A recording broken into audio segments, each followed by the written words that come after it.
Career booster academy সরকারি চাকরিজীবীর দ্বারা পরিচালিত একমাত্র বিশ্বস্ত চ্যানেল।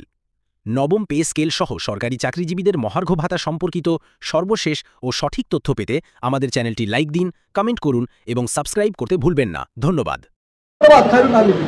আসলে নবম জাতীয় পে কমিশনটা অনেক দেরিতে হলেও ঘোষণা হয়েছে এবং পে কমিশনের কার্যক্রম খুব দ্রুত এবং ক্ষিপ্র গতিতে এগিয়ে যাচ্ছে। এই পে কমিশনে কিছু চৌকস সিনিয়র স্যারেরা আছেন, আমাদের সাবেক অর্থ সচিব জাকির আহমেদ খান স্যার এর চেয়ারম্যান। এই পে কমিশনের কাছ থেকে আমাদের প্রত্যাশা অনেক বেশি যে ইতিপূর্বে কর্মচারীরা যে সকল সুযোগ সুবিধা ভোগ করে আসছিলেন, যেমন তাদের time scale, senior grade, special increment, বেতনের সমতাকরণ, ইবি ক্রস থেকে আরও অনেক বিষয় যেগুলো অষ্টম জাতীয় পে কমিশনের পূর্বে বহাল ছিল। অষ্টম জাতীয় পে কমিশনে আমাদেরকে বঞ্চিত করা হয়েছে কলমের মাঠ কাছে।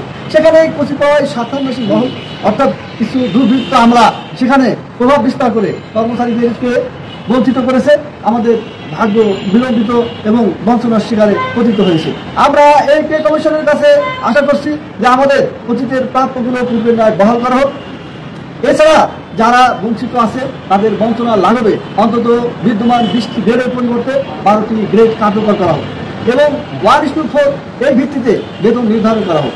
রেশিও অনুযায়ী এবং সাম্যতা, ভারসাম্যপূর্ণ এবং ন্যায় ইনসাফ ভিত্তিক একটি পে কমিশন আমরা কমিশনের চেয়ারম্যানের কাছে আশা করছি। চেয়ারম্যান মহোদয় আমাদের কথা খুবই আন্তরিকতার সাথে গ্রহণ করেছেন এবং তিনি নিরলসভাবে পরিশ্রম করছেন যে একটা ন্যায় বিচারস্বরূপ এবং ভারসাম্যপূর্ণ পে কমিশন যাতে বাস্তবায়িত হয়। ওনারা সে ধরনের একটি সুপারিশ আমাদের জন্য সরকারের কাছে বা যথাযথ কর্তৃপক্ষের নিকট পেশ করবেন। আমরা স্যারদের কাছে সে আশাবাদ ব্যক্ত করছি। এই পে কমিশনে যদি কোনো প্রকার কারসাজির আশ্রয় গ্রহণ করা হয়, সারা বাংলাদেশের 18 লক্ষ কর্মচারী সেই কারসাজির জবাব এবার আর নীরবে নিভৃতে দেবে না। এবার সেই কারসাজির জবাব তারা মাঠে ময়দানে, দপ্তরে এবং বিভিন্ন অ্যাঙ্গেলে, বিভিন্ন সাইডে তারা সুস্থ হয়ে ঐক্যবদ্ধ প্ল্যাটফর্মে, ইউনাইটেড প্ল্যাটফর্মে তারা এই কারসাজির জবাব দেবে।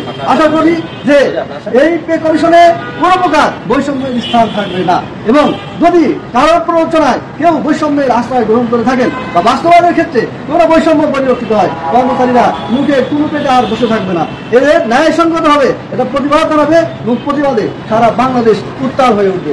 বৈষম্য মুক্ত সাম্যের ভিত্তিতে, ন্যায় ও ইনসাফের ভিত্তিতে একটি পে কমিশন এবং বেতন রেট কোনো ক্রমেই যাতে 12টির ঊর্ধ্বে না যায় এবং অন্যান্য সুযোগ সুবিধাগুলো যাতে আমাদের দাসিত বা চাহিদা মধ্যে হয়।